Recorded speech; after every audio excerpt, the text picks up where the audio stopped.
A volte una maglia diventa un'icona, a volte lo diventa il giocatore che la indossa. A volte però è l'unione delle due cose che crea un'icona, facendo sì che tutto quello che è avvenuto dopo quell'unione perda di importanza. Non perché ne abbia di meno, ma perché più su di quel punto è impossibile salire. Detto questo, cominciamo.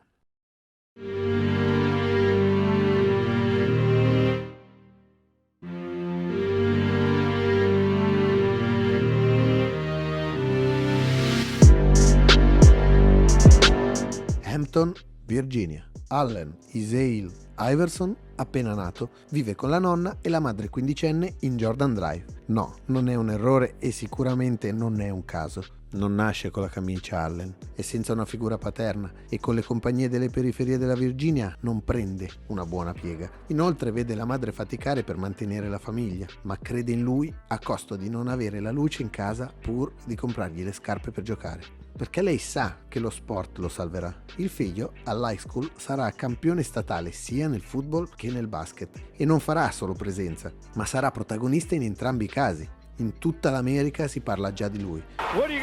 Hai vinto un titolo statale da junior, cosa ne dici? Che adesso ne vincerà un altro sul parquet. San Valentino 1993. Sta giocando a bowling con gli amici. Scattano dei battibecchi con un gruppo di ragazzi bianchi che giocavano qualche pista più là. Parte la rissa. In questo momento c'è un cambio di direzione, un altro termine che non può essere casuale nella sua vita. Lui ed altri 3 amici vengono arrestati. Solo loro però vengono attesi 8 mesi per far sì che Allen diventi maggiorenne per poterlo processare da adulto e dargli massimo della pena. È una classica storia di discriminazione. Gli vengono dati 15 anni, 5 effettivi da scontare. È palese che ci sia qualcosa che non va. Infatti, dopo 4 mesi di galera, il governatore della Virginia Wilder gli concede la grazia, anche a causa delle forti mobilitazioni di protesta.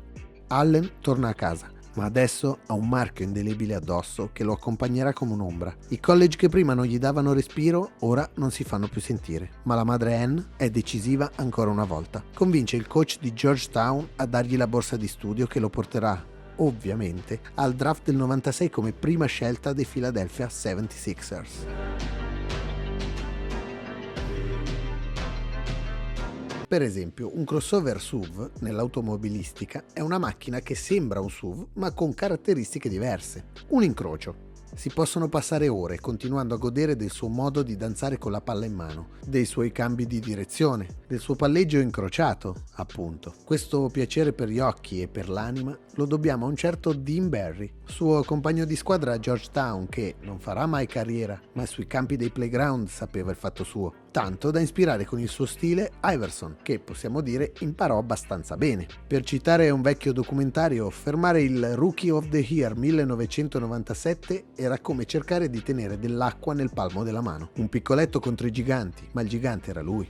Lo dirà lui stesso in una sua canzone, Jewels, il suo nome da rapper. Sì, perché non è mai stato solo una cosa, Allen. Simboleggiava perfettamente la cultura hip hop, i suoi tatuaggi, i suoi vestiti larghi e il suo modo di dire le cose. Sarà il pioniere di una cultura, influenzando talmente una lega conservatrice da dover costringere il commissario David Stern ad imporre un codice di abbigliamento per contrastare tale influenza, cosa che non riuscirà. I primi anni a fila è l'idolo controverso, ma con l'arrivo in panchina di Larry Brown, che gli costruisce la squadra attorno, si può davvero cominciare a pensare in grande. Ma per chiudere il capitolo crossover bisogna per forza parlare del primo incontro con quel nome che lo ha accompagnato dall'inizio della sua vita e che lo porterà fino alla fine della carriera. For the first time in my life, a human being didn't look real to me. I'm looking at his shoes and I'm like, man, he got on the Jordans. You know what I mean? Like, però lo affrontò con sfrontatezza e non sarà ben vista questa cosa. Era un sacrilegio sfidare il re, ma questo era lui. Nonostante il personaggio che era, non sarebbe mai riuscito a denigrare il suo idolo.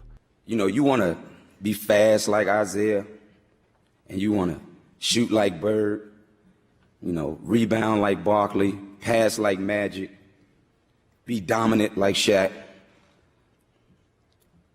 But man, I wanted to be like Mike.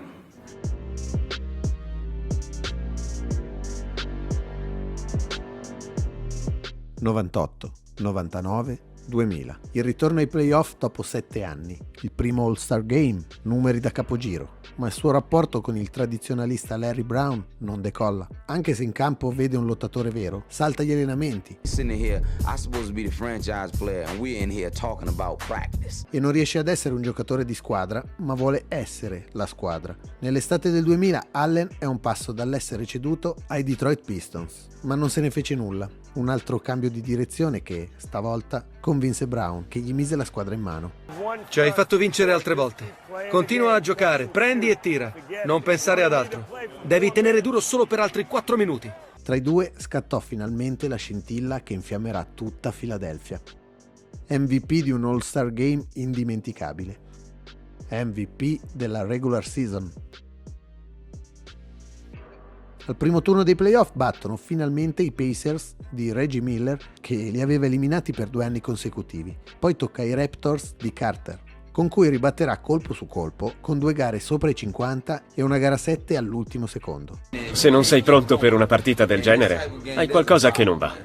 Le finali di conference contro i Bucks, che giocherà falcidiato degli infortuni ma che porterà a termine sempre in gara 7, raggiungendo delle finals insperate fino a poco tempo prima. È l'MVP più piccolo di sempre, ma con il cuore più grande di tutti. Ed eccoci al giorno. Gara 1, Los Angeles. I Lakers sono imbattuti nei playoff, non era mai successo prima. Phil ha poche speranze, ma Allen è abituato ad essere sfavorito contro tutto e tutti. È un underdog. Entra in the zone. Tutto l'attacco è sulle sue spalle e i Sixers, al terzo quarto, sono sopra di 12.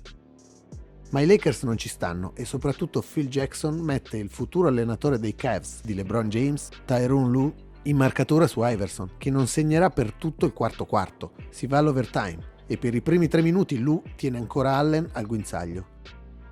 Ma poi riesce a scappare. Fallo, punti 42 e 43. Contropiede con tripla, punti 44, 45 e 46. Shaq dall'altra parte sbaglia ed arriva l'attimo che verrà stampato sul t-shirt, e non perché sono i punti 47 e 48, ma perché in pochi secondi ci riassume un giocatore, un personaggio, 26 anni di una vita che per molti sarebbe una vita intera.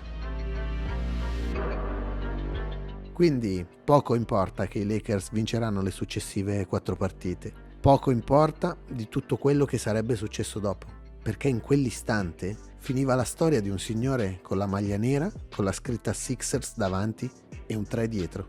Lui era Allen Iverson, ma se ci fossero dubbi o perplessità c'è sempre The Answer.